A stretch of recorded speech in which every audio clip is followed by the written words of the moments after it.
حضرت عثمان غنی رضی اللہ تعالیٰ عنہ نے اپنے گھر کا محاصرہ ہونے کے بعد ان باغیوں سے پناہ حاصل کرنے کے لیے مدینہ منورہ میں موجود بہت سے صحابہ کو اور اپنے قاصد بھیجے، پیغام بھیجے اور حضرت علی رضی اللہ تعالیٰ عنہ کو بھی قاصد بھیج کر مدد طلب کی۔ اور یہی نہیں بلکہ امیر شام معاویہ ابن ابی سفیان کو بھی قاصد بھیجے۔ جب معاویہ کو حضرت عثمان غنی رضی اللہ تعالیٰ عنہ کی جانب سے مدد کا یہ پیغام پہنچا تو انہوں نے اپنی افواج کو جان بوجھ کر مدینہ منورہ کی جانب تاخیر سے روانہ کیا تاکہ حضرت عثمان کی شہادت کا سانحہ عظیم وقوع پذیر ہو جائے اور معاویہ ابن ابی سفیان کو خلافت۔ حضرت عثمان غنی رضی اللہ تعالیٰ عنہ کے گھر کا باغیوں نے 40 دن تک محاصرہ کیے رکھا، انہیں مسجد جانے تک حتیٰ کہ گھر میں کھانے پینے کی اشیاء لے جانے سے بھی روک دیا گیا۔ اتنی بڑی ریاست کی انتہائی طاقتور فوج جس نے عمر فاروق کی خلافت میں آدھی دنیا کو فتح کیا تھا، وہ کہاں تھی؟ چند شرپسند عناصر نے اسلام کے خلیفہ راشد کو 40 دن تک یرغمال بنائے رکھا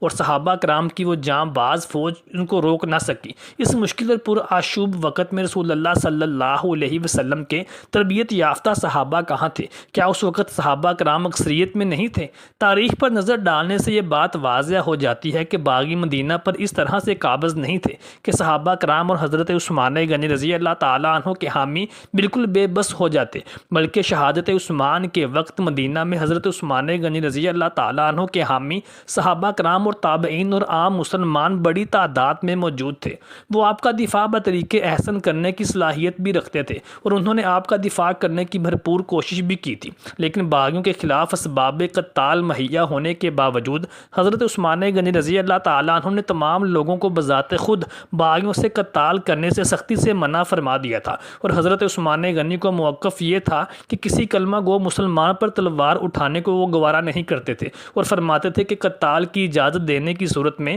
میں نبی صلی اللہ علیہ وسلم کا وہ پہلا نائب الخلیفہ ہوں گا جو کسی مسلمان پر تلوار اٹھائے۔ اس لیے آپ نے کسی سے مدد نہیں چاہی اور ہمیشہ مدد کی اجازت کے لیے درخواست کرنے والوں کی درخواست کو رد کرتے رہے۔ امام طبری رحمۃ اللہ فرماتے ہیں کہ یہ در حقیقت حضرت عثمان غنی رضی اللہ تعالیٰ عنہ کا امتحان تھا کہ حضور علیہ السلام نے حضرت عثمان کے ساتھ ان حالات کے پیش آنے کی بات پہلے ہی بتا دی تھی، اور اس موقع پر انہیں شورش پسندوں کے خلاف تلوار اٹھانے کی جگہ صبر و تحمل اور برداشت کا حکم دیا تھا۔ یہی وجہ ہے کہ جب لوگوں نے باغیوں کے خلاف مسلح کارروائی کی اجازت طلب کی تو آپ نے ارشاد فرمایا کہ رسول خدا صلی اللہ علیہ وسلم نے مجھ سے ایک وعدہ لے رکھا ہے، بس میں اپنے آپ کو اس پر کار بند رکھنے کے لیے صبر کروں گا۔ ممانعت کی دوسری وجہ یہ تھی کہ حضرت عثمان رضی اللہ تعالیٰ عنہ اپنے حبیب صلی اللہ علیہ وسلم کے شہر کو کشت و خون کا مقام نہیں بنانا چاہتے تھے، کیونکہ آپ نے حضور صلی اللہ علیہ وسلم کا یہ ارشاد یاد تھا، مدینہ محترم سرزمین ہے، نہ اس کا درخت کاٹا جائے اور نہ اس میں کسی شر انگیزی کا ارتکاب کیا جائے، جو اس میں شر انگیزی کرے گا اس پر اللہ کے تمام فرشتوں کی اور سب انسانوں کی لعنت ہو۔ نیز آپ رضی اللہ تعالیٰ عنہ یہ بھی جان چکے تھے کہ باغیوں کا اصل ہدف آخرکار آپ کی ہی ذات ہی ہے، اس لیے ملت اسلامیہ کے وسیع تر مفاد کے پیش نظر عثمان غنی رضی اللہ تعالیٰ عنہ نے مسلمانوں کو انتشار سے بچانے کے لیے نہ صرف یہ کہ ہر صعوبت اور اذیت کو برداشت کر کے حرم نبوی صلی اللہ علیہ وسلم کے تقدس کو پامال ہونے سے بچایا، بلکہ اس مقصد کے لیے بخوشی اپنی جان بھی دے دی۔ عثمان غنی رضی اللہ تعالیٰ عنہ خلیفہ سوم کی شہادت بلا شبہ اسلامی تاریخ کا ایک نہایت مظلومانہ اور سانحہ عظیم تھا، جس میں باغیوں اور محاصرین نے خلیفہ سوم عثمان غنی کے گھر کا محاصرہ کر کے ان کو مظلومانہ طور پر شہید کر دیا تھا۔ ان باغیوں کے مطالبات کی بات کی جائے تو ان کے مطالبات میں مروان بن حکم کی حوالگی اور عثمان غنی رضی اللہ تعالیٰ عنہ کا خلافت سے دستبرداری کا اعلان کرنا، یہ ان محاصرین کے مطالبات ہیں، لیکن عثمان غنی رضی اللہ تعالیٰ عنہ نے ان کے کسی بھی مطالبے کو ماننے سے انکار کر دیا تھا۔ باغیوں نے حضرت عثمان غنی رضی اللہ تعالیٰ عنہ کے گھر کا محاصرہ کیا تو بہت سے صحابہ کرام نے حضرت عثمان غنی رضی اللہ تعالیٰ عنہ کو مشورہ دیا تھا کہ آپ مدینہ منورہ کو چھوڑ دیں اور کسی اور ملک کی جانب سفر اختیار کر لیں، جیسا کہ آپ کے ہی خاندان کی حکومت شام میں معاویہ ابن ابی سفیان کی صورت میں بھی موجود ہے، آپ وہاں بھی پناہ گزین ہو سکتے ہیں، یا پھر مدینہ منورہ میں اپنی افواج کو حکم دیں کہ وہ ان مٹھی بھر باغیوں کا خاتمہ کر دیں۔ لیکن حضرت عثمان غنی رضی اللہ تعالیٰ عنہ نے یہ کہتے ہوئے منع فرما دیا تھا کہ میں نبی صلی اللہ علیہ وآلہ وسلم کے شہر مقدس اور مدینہ منورہ کو نہ تو چھوڑ سکتا ہوں اور نہ ہی مدینہ منورہ کے تقدس کو پامال کر سکتا ہوں، کیونکہ اگر مدینہ منورہ میں کسی کا خون بہے گا تو نبی صلی اللہ علیہ وسلم کے شہر مقدس کے تقدس کی پامالی میں نہیں کرنا چاہتا۔ اگر سیدنا عثمان رضی اللہ تعالیٰ عنہ اپنے حامیوں کو ان باغیوں کے قطار کا حکم دیتے تو انشاءاللہ ان باغیوں کو ضرور مدینہ سے باہر نکال سکتے تھے۔ اہل مدینہ جو کہ سیدنا عثمان غنی رضی اللہ تعالیٰ عنہ کے ساتھ تھے، وہ تقریباً 700 افراد تھے، جن میں صحابہ کرام اور ان کی اولاد بھی تھی۔ لیکن معاملہ یہ تھا کہ ان لوگوں میں عبداللہ ابن عمر بھی تھے، حسن ابن علی بھی تھے اور عبداللہ ابن زبیر بن عوام بھی تھے، جو کہ سیدنا عثمان کو بہت عزیز تھے۔ باغیوں کے 4 گروہ ثابت ہوتے ہیں، ہر گروہ 600 افراد پر مشتمل تھا۔ اب سیدنا عثمان ان 2000 سے زائد باغیوں کے مقابل اپنی ذات کے لیے 700 صحابہ اور ان کی اولادوں کو لڑوا دیتے،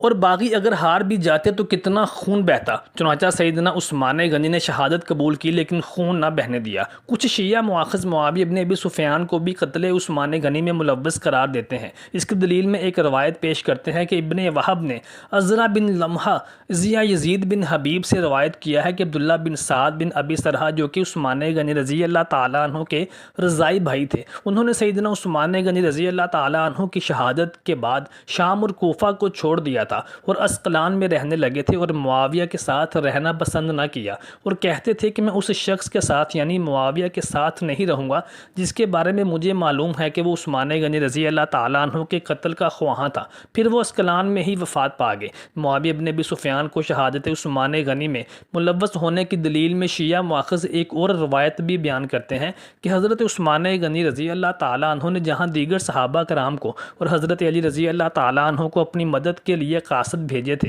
وہیں پر انہوں نے امیر شام معاویہ ابن ابی سفیان کو بھی کچھ قاصد اور پیغام روانہ کیے تھے کہ ان کو محاصرین کے شر سے بچایا جائے، اور معاویہ ابن ابی سفیان نے حضرت عثمان غنی رضی اللہ تعالیٰ عنہ کی مدد کے لیے اپنے محافظ فواج کے لشکر بھی روانہ کیے تھے، لیکن معاویہ ابن ابی سفیان نے جان بوجھ کر ان قافلوں کو تاخیر سے مدینہ منورہ روانہ کیا تاکہ عثمان غنی رضی اللہ تعالیٰ عنہ کی شہادت وقوع پذیر ہو جائے اور پھر وہ اپنی خلافت کا دعویٰ کر سکے۔ کچھ روایات کے مطابق معاویہ ابن ابی سفیان کے امدادی قافلے ابھی مدینہ منورہ سے کچھ منزلیں دور ہی تھے کہ ان کو عثمان غنی رضی اللہ تعالیٰ عنہ کی شہادت کی خبر مل گئی تھی، اور کچھ روایات میں یہ بھی کہا جاتا ہے کہ معاویہ ابن ابی سفیان نے حضرت عثمان غنی رضی اللہ تعالیٰ عنہ کے قاتلین سے بدلہ بھی لیا تھا، اور بعد کے حالات نے یہ بھی ثابت کیا کہ واقعی حضرت عثمان غنی رضی اللہ تعالیٰ عنہ کی شہادت کے بعد معاویہ ابن ابی سفیان نے نہ صرف اپنی خلافت کا دعویٰ کر دیا تھا بلکہ حضرت علی رضی اللہ تعالیٰ عنہ کی خلافت کو بھی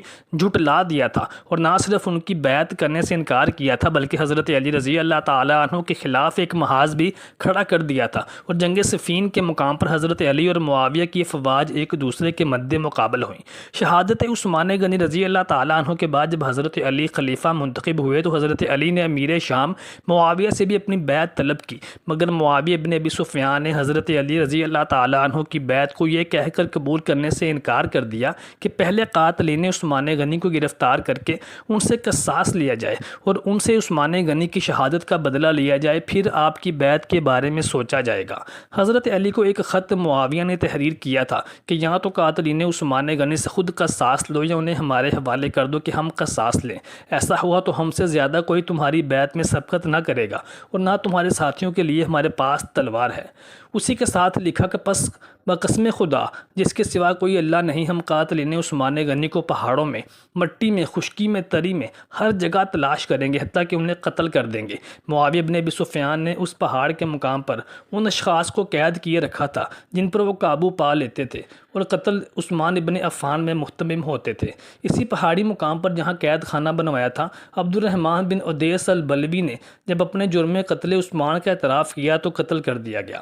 علامہ ابن حزم نے ابو شہر ابرہہ عبد الرحمن بن عبداللہ محمد بن حذیفہ و کنانہ بن بشرا کا ذکر کیا ہے جن کو حضرت معاویہ نے حضرت عثمان کے معاملے میں گرفتار کرایا تھا۔ معاویہ نے ان کو قید خانے میں ڈلوا دیا، وہ قید خانے سے فرار ہو گئے، ان کو پھر پکڑوایا اور ان سب کو قتل عثمان غنی کے قصاص میں معاویہ ابن ابی سفیان نے قتل کروا دیا۔ عثمان غنی کی مدد کے لیے اپنے محافظ دستوں کو تاخیر سے روانہ کرنے والی روایات کسی صحیح اور مستند تاریخ دان نے بیان نہیں کی، چنانچہ حضرت عثمان غنی رضی اللہ تعالیٰ عنہ کی شہادت کا ذمہ دار معاویہ ابن ابی سفیان کو یا دیگر مدینہ منورہ میں اس وقت موجود صحابہ کرام علیہ اجمعین کو اور خاص طور پر حضرت علی رضی اللہ تعالیٰ عنہ کو ٹھہرانا صحیح مستند روایات سے ثابت نہیں ہے۔ اللہ تعالیٰ سے دعا ہے کہ اللہ تبارک و تعالیٰ ہمیں نبی صلی اللہ علیہ وآلہ وسلم کی آل اولاد کی، ان کے تمام صحابہ کرام کی عزت اور تکریم کرنے کی توفیق عطا فرمائے اور بروز محشر نبی صلی اللہ علیہ وسلم کی شفاعت نصیب فرمائے۔